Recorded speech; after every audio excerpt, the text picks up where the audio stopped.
What if Jasmine got 3 wishes instead of Aladdin? How would the fate of Agrabah and her own life change? Join us as we dive into this enchanting tale, exploring bravery, wisdom, and the power of choice. Jasmine stood at her palace window, gazing out at the city of Agrabah. The vibrant streets were now filled with shadows of despair. Families struggling to find food, merchants pleading for sales. Her father, the Sultan, seemed burdened with the weight of 1,000 problems, and Jafar's so-called solutions only added fuel to the fire. Jasmine knew something had to change, but she couldn't rely on the palace's wisdom alone. Deep within her heart, a resolve grew. She would find a way to save her kingdom, no matter what it took. In the quiet of the palace library, Jasmine found her answer. Hidden within the pages of an old book was a tale of a cave hidden in the desert, shaped like a tiger's head, guarding treasures beyond imagination. Among those treasures was a magical lamp, said to house a powerful genie capable of granting 3 wishes. Jasmine's heart raced as she read the warnings. Only the pure of heart could retrieve the lamp, and the cave's dangers were many. Yet she knew this might be the answer Agrabah desperately needed. With her father's attention diverted, she began her secret preparations.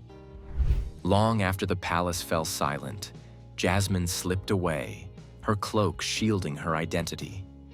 The moonlight guided her across the vast desert, its cold winds whispering tales of forgotten secrets. Her heart pounded as she approached the cave, its entrance looming like a tiger's head carved from the sands of time. For a moment, she hesitated. The cave's gaping mouth seemed to breathe a warning. But she pushed her fear aside, reminding herself why she had come. Her people were counting on her. The air inside the cave was thick with mystery, the treasures scattered across its floor shimmering like stars. Gold coins, gleaming jewels, ornate artifacts, all lay untouched, as if daring her to claim them. But Jasmine's focus was unwavering. She searched through the maze of riches, her steps light and deliberate, until she saw it. The lamp. Simple yet radiating an unspoken power, it sat atop a pedestal. Jasmine reached out, her fingers brushing against its surface, and for a brief moment, the cave seemed to hold its breath. With the lamp secured, Jasmine wasted no time making her way out. But as she emerged into the desert night, a sound froze her in place. The distant rumble of horses' hooves. Peering over the sand dunes, she saw a group of men led by none other than Jafar. He was searching for the very treasure she now held. Jasmine quickly ducked behind a dune, her heart racing as she watched them approach the cave.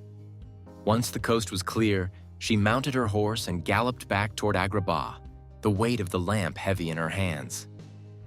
Jasmine reached the marketplace just as the city began to stir awake. Disguised in her cloak, she moved quickly through the crowds, her thoughts focused on her next steps. But fate had other plans. In her haste, she collided with a young man carrying a loaf of bread, his mischievous monkey perched on his shoulder. "Watch where you're going," he exclaimed, catching the lamp as it tumbled from her grasp. Before Jasmine could respond, he disappeared into the crowd, the lamp now in his possession. At first light, Jasmine returned to the market, her eyes scanning every face. She spotted the boy again, this time sharing bread with a group of hungry children. Something about him intrigued her. He was a thief, yet his heart seemed kind. She followed him discreetly through the winding alleys until she reached a modest rooftop dwelling. Jasmine waited for the right moment before stepping forward. "I believe you have something of mine," she said, her voice firm yet calm. The boy, startled, turned to see her standing there. In his hand, the lamp glinted in the sunlight.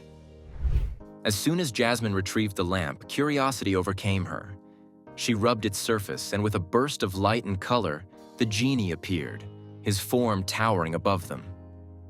"Who dares to awaken me?" he boomed before breaking into a grin. "Ah, a new master. What are your wishes?" Aladdin stared in amazement, the reality of what he had stolen dawning on him. But Jasmine already knew her answers. "For peace in Agrabah, so no threat of war looms over my people. For prosperity, so no one goes hungry. And for my freedom, so I can lead my kingdom as I see fit." The genie raised an eyebrow, impressed by her resolve. "Your wishes are noble, princess. Consider them granted." Jasmine's wishes were granted, and Agrabah began to transform before her eyes. The tensions of war dissolved into peace, and the once empty granaries were now overflowing. The people of Agrabah walked the streets with hope in their hearts and food in their hands. But as Jasmine savored the results of her first two wishes, she couldn't help but feel a tug of uncertainty about her third wish, the freedom she had longed for her entire life. Meanwhile, Jafar's world crumbled.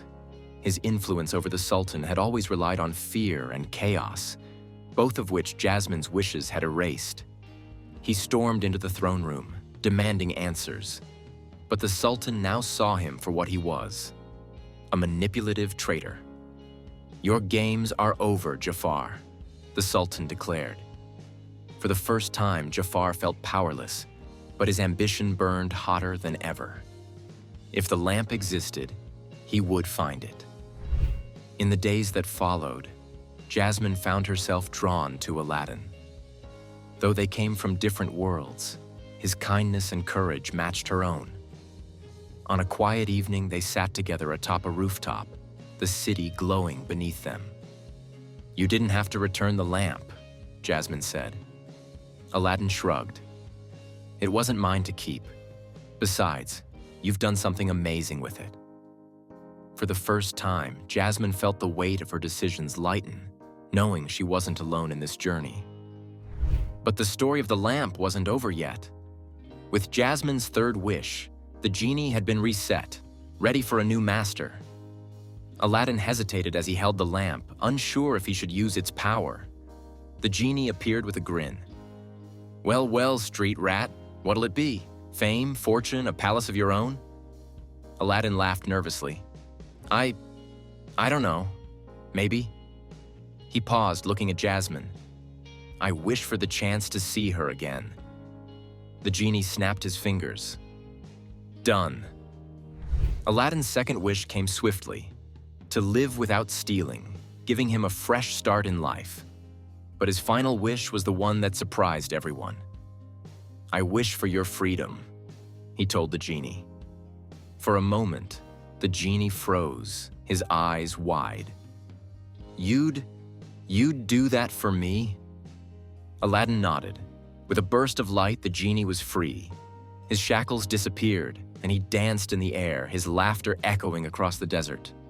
"Thank you," the genie said, his voice filled with emotion. "You've given me the greatest gift of all." But Jafar was not one to give up. Late one night, he slipped into the palace, hoping to steal the lamp for himself. However, he found the genie waiting for him, arms crossed and no longer bound to the lamp. "Looking for something?" the genie asked, his voice tinged with amusement. Jafar's eyes widened in shock as the genie snapped his fingers, sending him tumbling into the dungeons below. With the lamp powerless in Jafar's hands, his ambitions were crushed once and for all. With Jafar defeated and her kingdom thriving, Jasmine finally embraced her third wish, her freedom. But freedom didn't mean abandoning her responsibilities. It meant leading on her own terms. She stood before her father and the people of Agrabah, declaring her intention to rule as a queen, not through marriage, but through her own strength and wisdom. The Sultan, moved by her bravery, gave his blessing, and the people cheered for their new queen. And as for Jasmine and Aladdin, their paths continued to cross, their friendship growing deeper with each passing day. Jasmine admired his courage and honesty, while Aladdin found inspiration in her vision for Agrabah. Though their lives were different, their bond was undeniable. A connection forged through adventure, trust, and a shared dream of a better future. And so, Jasmine's story took a magical twist, proving that courage and compassion can reshape destinies. What do you think happens next? Share your thoughts in the comments. If you loved this retelling, don't forget to like, subscribe, and hit the notification bell to join us on more fairy tale adventures. Until next time, keep dreaming and believing.